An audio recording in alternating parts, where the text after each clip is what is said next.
Rain turns the street into a mirror, reflecting distorted streetlights across Ethan Walker's windshield. He sits motionless in the driver's seat, engine off, hands resting loosely on the steering wheel as if he's afraid any movement might shatter the fragile calm holding him together. The house in front of him looks ordinary, warm yellow light glowing through the curtains, flower pots he once watered lining the porch, but to Ethan, it feels unfamiliar, almost hostile. This was the house he worked overtime for, the house he painted while Lauren laughed and teased him for leaving paint on his hair. His face is calm, almost empty, but inside, his thoughts spiral. He isn't here to spy. He isn't here to accuse. He doesn't even know why he stopped the car. All he knows is that something has felt wrong for months, and tonight, the silence feels louder than any argument ever could. Ethan's phone lights up, not with a call, not with urgency, but with an accident. A synced message thread opens, one he was never meant to see. At first, his eyes don't understand what they're reading. Lauren's name appears beside messages that don't sound like her, too sharp, too cruel. Then the words settle. She isn't just confessing affection to another man, she's laughing at Ethan, joking about his patience, calling his kindness desperation. Each message lands slowly, methodically, like water filling a room with no escape. Ethan doesn't cry. His breathing doesn't change. But something inside him collapses with terrifying quiet. This isn't passion, it's contempt. The worst kind of betrayal isn't physical. It's realizing the person you protected has been slowly dismantling you in private. The rain keeps falling. The house remains lit. And Ethan understands, in that moment, that love didn't leave loudly. It left while smiling. Ethan enters the house without sound, the door closing behind him like a held breath. Upstairs, laughter drifts down the hallway, careless, intimate, unfamiliar. It's Lauren's voice, but lighter than he's heard in years, stripped of responsibility. He stands still, fingers brushing the wall he once leaned against after long workdays. Every instinct tells him to go upstairs, to expose the truth, to demand answers. But something colder takes control. He turns around, walks out, drives into the rain. No confrontation. No rage. Just absence. That decision, quiet and irreversible, changes everything. Ethan doesn't go to a friend's house. He doesn't call anyone. He simply disappears from the version of life where he was taken for granted. As the city lights blur past his windshield, a thought anchors itself in his mind, calm and final. That night, I didn't confront her. I disappeared from my own life. And sometimes, disappearance is the first act of survival. Ethan Walker grew up in a household where silence spoke louder than words. His father had left when he was 7, leaving Diane Walker to shield her children with a quiet, reserved vigilance. Love was measured in the small, unspoken sacrifices, preparing lunchboxes, fixing broken toys, waiting silently for bedtime stories, and not in hugs or declarations. By the time Ethan reached adolescence, he had internalized that endurance was love, and expression was a vulnerability he couldn't afford. This shaped him into a man of patience and reliability, but also emotional caution. He became the type to absorb conflict, smooth tensions, and keep his feelings contained. He didn't argue, he didn't lash out, and he certainly didn't chase passion. It wasn't that he lacked desire, he simply didn't believe love could survive if expressed loudly. For Ethan, love was a quiet, steadfast duty, the kind that slowly built walls around the heart. Ethan met Lauren in college, a whirlwind of vibrancy he had never experienced before. She was radiant, impulsive, and full of laughter, the kind of person who could light up a library or a crowded lecture hall. He was drawn to her energy, feeling alive in her presence, and she admired his calm stability, the rock she could rely on when life spun too fast. Their differences seemed complementary at first, and it wasn't long before they became inseparable. But as the years progressed, their contrasting natures clashed beneath the surface. Ethan craved routine, emotional safety, and predictability, while Lauren thrived on excitement, spontaneity, and feeling desired. They married believing love would bridge gaps, yet neither fully understood how to communicate what they needed. While Ethan tried to provide unwavering support, Lauren silently starved for passion, leading to subtle disappointments, whispered resentments, and a widening emotional distance that Ethan mistook for his own shortcomings. Over the years, Ethan noticed subtle cracks in the marriage. Lauren's laughter sometimes edged with impatience, a sigh when he offered comfort, excuses for nights out that didn't include him. She gaslit him gently, questioning whether he was too serious or not adventurous enough. And Ethan, ever the self-blamer, internalized every slight as his failure. Meanwhile, supporting figures shape his reality. Marcus Hill, his blunt and loyal best friend, warn him to stop excusing Lauren's behavior, while his mother Diane quietly observed, offering perceptive advice veiled in restraint. Even as he detected shadows of betrayal, Ethan convinced himself love meant enduring, repairing, and staying. Lauren's desires and his steadfastness pulled them in opposite directions. He believed devotion proved love, she believed passion validated it. Unaware of Ryan Cole, the man pulling Lauren away, Ethan still clung to hope, believing he could mend what was unraveling. And so he stepped further into a trap of his own making, unaware that love, as he defined it, might no longer be enough. Ethan's phone buzzes late that night, a notification unlike any he's seen before. His hands tremble as he opens a folder of photos, Lauren's face laughing in close proximity to someone else, intimate voice notes, messages planning secret meetings. The proof is undeniable. Yet, he doesn't scream. He doesn't throw the phone across the room. Instead, he sinks into a numbness so deep it's terrifying. The world sharpens around him while his internal self seems to dissolve. Every memory of shared dinners, whispered I love yous, and quiet nights at home becomes a slow-motion betrayal, folding into itself. Ethan's mind alternates between disbelief and a dangerous calm. It's a paralysis of feeling, a vacuum where shock meets despair. He sits in his dimly lit apartment, phone glowing like a cruel star, and realizes that life as he knew it has ended. Numbness, he understands, is the most potent kind of grief. It makes choices unavoidable, inevitable. Lauren returns home that night, full of excuses and forced cheer. I was at the studio late, she says casually, unaware of what Ethan already knows. Her lie is precise, rehearsed, yet Ethan hears it like a dull drumbeat in a distant, empty room. His pulse is steady. His hands move methodically. He packs one suitcase with clothes, toiletries, a few personal mementos. He places his wedding ring on the kitchen counter, the gold gleaming under the light as if mocking the years spent in trust. No note. No confrontation. Each step is deliberate, controlled, a stark contrast to the chaos in his mind. The decision isn't made in anger, or desperation, or revenge. It's an act of self-preservation. Leaving is not weakness. It is the only choice that keeps the last pieces of Ethan intact. By the time Lauren glances around for him, the man she underestimated has quietly slipped away. The house feels heavier than ever once Ethan steps out. Every wall, every framed photo, every echo of laughter now carries a weight of betrayal and regret. Lauren wanders from room to room, expecting to find him, but the space is empty. Panic rises as realization dawns. He is gone, and with him, the quiet patience that allowed her deception to flourish. Ethan drives without a destination, leaving behind years of compromise and emotional labor.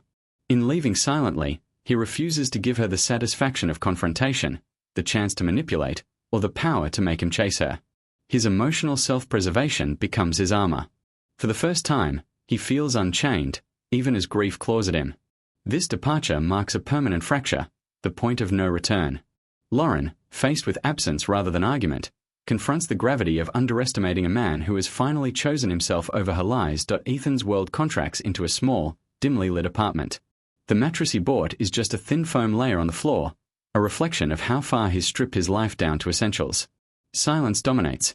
No laughter, no arguing, just the hum of the city outside. Each night, he stares at the blank walls, replaying memories of Lauren, dissecting where he failed, questioning why he couldn't make love enough or excitement enough to keep her. Meals are sparse, often skipped. The floor becomes his bed, his chair, his refuge. But slowly, this forced simplicity becomes a crucible. He begins to confront his own needs and desires, separate from what Lauren demanded. He writes lists, sketches plans, journals thoughts, small acts of rebuilding. Emotional walls once built to endure betrayal now transform into foundations for autonomy. Pain is raw, but in isolation, he discovers fragments of himself long suppressed, learning that survival requires not confrontation, but quiet endurance and self-acknowledgement. Lauren's response is immediate but revealing: anger, not remorse. She paints herself as the victim, spinning stories to friends and family that Ethan abandoned her without reason, manipulating their perception. Social media posts, casual remarks, and private conversations all reinforce her narrative. Mutual friends, those who once shared laughter and holidays with Ethan, gradually drift away, their allegiance subtly shifting to Lauren's charismatic spin. Calls go unanswered. Invitations vanish. Ethan is forced to confront not only his betrayal but also the public perception of it. Each day, he feels a hollow ache as familiar faces erase him from their lives. The contrast between his quiet suffering and her loud manipulation deepens his isolation. He struggles to reconcile his choice to leave with the shame others impose. Yet, beneath the social exile, he begins to recognize a disturbing truth. Losing friends to lies doesn't define his character, but rather tests his commitment to self-preservation internally. Ethan wrestles with guilt and doubt, questioning whether leaving was cowardice or courage. Memories of shared meals, quiet nights, and whispered promises haunt him. At times, he wonders if enduring pain would have been nobler than walking away. Meanwhile, Lauren's glamorous narrative begins to crumble. Her affair partner, Ryan, fails to commit. The thrill she chased for validation leaves her with instability and loneliness. The illusion of passion collapses as she faces consequences she never anticipated. Eventually, the legal machinery moves forward. Divorce papers arrive, coldly formal and transactional. No dramatic confrontation, just ink on paper marking an irrevocable separation. For Ethan, this is a painful closure, the final acknowledgement that what he left behind cannot be resurrected. Yet in the devastation, a sliver of clarity emerges. Leaving may have been his only act of love for himself. Pain persists, but the first steps toward rebuilding a life free from deceit have begun. 3 years had passed, yet the memory of betrayal lingered only as a faint echo. Ethan had rebuilt himself deliberately, quietly, away from noise and judgment. His small apartment had grown into a comfortable home, not luxurious, but a reflection of independence and emotional control. Professionally, he had found success on his terms, earning respect without ostentation. More importantly, his inner world had matured. Calm replaced obsession, clarity replaced self-doubt, and confidence replaced fear. He walked with a quiet dignity that didn't demand attention but radiated authority. The once numb man now felt fully present in each moment. Even his casual smiles carried warmth and authenticity. Life hadn't been easy, but it had been reclaimed. He understood that true strength wasn't derived from confrontation or revenge. It came from self-respect, from refusing to allow another's deceit to dictate your worth. Ethan had transformed, not into a different man, but into the version of himself that Lauren had never truly seen. Life has a strange sense of timing. Ethan and Lauren meet unexpectedly in a hospital waiting room, crowded courthouse hallway, and for a moment, the past crashes forward. Lauren freezes as she sees him, expecting anger, a storm of words, maybe even public humiliation. Instead, she finds a man composed, serene, and subtly radiant. The contrast is jarring. Around them, life continues, families rushing, papers shuffled, doctors calling names, but Ethan is in focus, calm in a world of chaos. Lauren's struggles are now evident, subtle signs of financial strain, anxiety etched in her expression, eyes weary from sleepless nights. The man who once let her manipulate and control emotions now stands unshakable, thriving in ways she never anticipated. Fate has placed them in the same space, but the balance of power has shifted. Where she expected submission or desperation, she finds self-possession, and the realization of her own mistakes begins to seep in. Lauren approaches hesitantly, expecting accusation or fury. Ethan meets her eyes, steady and unwavering. "I didn't leave because I was afraid," he says, voice calm but firm. "I left because I had to honor myself. Staying would have meant losing who I am." She stumbles over words, searching for a defense, but none come. The realization hits. Her reckoning has arrived too late. Tears, frustration, and regret wash over her. The facade of confidence dissolves. Ethan doesn't need to say more. His presence, his composure, and his unwavering respect for himself communicate a truth that words cannot amplify. Leaving was an act of love, for himself, not against her. Lauren breaks down fully, silent sobs shaking her frame. For the first time, she feels the depth of her loss. Meanwhile, Ethan remains calm, observing the truth without bitterness, embodying a rare clarity. He has survived, grown, and emerged unbroken, while she faces the consequences of choices she once took lightly die in the quiet aftermath of confrontation. Ethan feels a surprising weight lift from his chest. Forgiveness comes slowly, not as a reconciliation with Lauren, but as a liberation for himself. He realizes that harboring anger would chain him to the past, and resentment would impede the life he has painstakingly rebuilt. Walking along a city park path, sunlight filtering through autumn leaves, he reflects on his journey, the numbness, the heartbreak, the isolation, and the deliberate reconstruction of his identity. He forgives Lauren not because her actions were excusable, but because he refuses to allow her deceit to continue influencing his pace. Each breath feels lighter, each step surer. Forgiveness becomes a conscious act of self-respect, a declaration that he is no longer a passive participant in the drama of others' mistakes. For the first time in years, Ethan feels emotionally unshackled, at home within himself, free to live without the shadow of betrayal. Meanwhile, Lauren faces her consequences with no one to soften the blow. Financial strain, fractured relationships, and public awareness of her choices force her into a stark confrontation with reality. Gone are the protective narratives she spun for friends and family. Reality is unyielding, demanding accountability. For the first time, she cannot cast blame outward. Ethan's absence removes the scapegoat she relied on. Each decision she had made in pursuit of desire and thrill is now a lesson steeped in regret. While the pain is sharp, it is instructive. She begins to understand the true cost of abandoning trust and stability for fleeting illusions.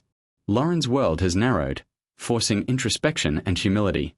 The illusion of control she once wielded crumbles, leaving her to face the consequences without villainizing others. The realization hits hard. Some opportunities cannot be reclaimed, and some bridges, once burned, illuminate the lessons they were meant to teach. Ethan reconnects with friends and family who truly understood him, the ones who witnessed his resilience without judgment. Marcus Hill joins him for a quiet coffee, and Diane Walker visits with warm, approving smiles that speak volumes. Laughter returns to his life, not forced or performative, but genuine. He participates in meaningful conversations, celebrates small victories, and experiences the comfort of being seen for who he is. Every interaction reinforces the central truth. Walking away was not abandonment, it was survival. His emotional empowerment inspires a quiet ripple through those around him, showing that strength often manifests as calm, deliberate choices rather than explosive confrontation. Life continues with challenges, but Ethan meets them with clarity, self-respect, and inner peace. In this resolution, the story closes not on vengeance or heartbreak, but on growth, healing, and the quiet triumph of a man who reclaimed his life on his own terms. Ethan walks into a modest donation center, the sun streaming through tall windows, casting golden rectangles on the floor. In his hands is the old suitcase, the same one he packed the night he left Lauren, a vessel of escape, pain, and uncertainty. As he places it on the counter, a sense of release washes over him. The suitcase, once a symbol of desperation and a hasty exit, is now a relic of survival and transformation. Volunteers smile politely, unaware of its history, yet the act of giving it away feels monumental. This small gesture is profoundly symbolic. He no longer carries the weight of the man who fled betrayal. Each step away from the counter echoes a quiet triumph. By surrendering the suitcase, Ethan closes a chapter of his life with dignity and intention, signaling that the past no longer defines him, and the baggage he once clung to is finally left behind. Walking out of the donation center, Ethan feels lighter, a subtle but profound shift in the rhythm of his body and mind. He notices the city around him with renewed clarity, the chatter of pedestrians, the smell of coffee from nearby cafes, the rustle of leaves in the wind. The suitcase's absence is more than physical. It represents leaving behind the version of himself that was defined by escape, betrayal, and helplessness. Every memory of loss, every pang of heartbreak, is still present, but it no longer controls him. He realizes that survival wasn't about holding on to things, people, or resentment. It was about letting go. The man who once relied on flight to cope with pain has been replaced by someone grounded, self-aware, and at peace. In this quiet triumph, Ethan embraces the paradox of healing. Letting go is the strongest form of reclamation, and surrender can be an act of empowerment rather than defeat. Ethan pauses at a crosswalk, watching the world move around him without urgency or distraction. In his mind, the internal monologue flows with a calm certainty. He doesn't feel anger, bitterness, or longing. Instead, there's acceptance, clarity, and quiet pride. He reflects on the journey, from betrayal and numbness to isolation, growth, and finally self-possession. The life he feared losing never belonged to him. The life he found belongs entirely to him. For the first time, he feels fully present, unbound by past failures or relationships that no longer serve him. He breathes deeply, savoring the ordinary beauty of life reclaimed. And in that clarity, a simple truth crystallizes. One line that embodies every step of his journey: I didn't lose my wife. I found myself. It is a conclusion that resonates beyond personal story, a universal testament to resilience, dignity, and the power of choosing oneself.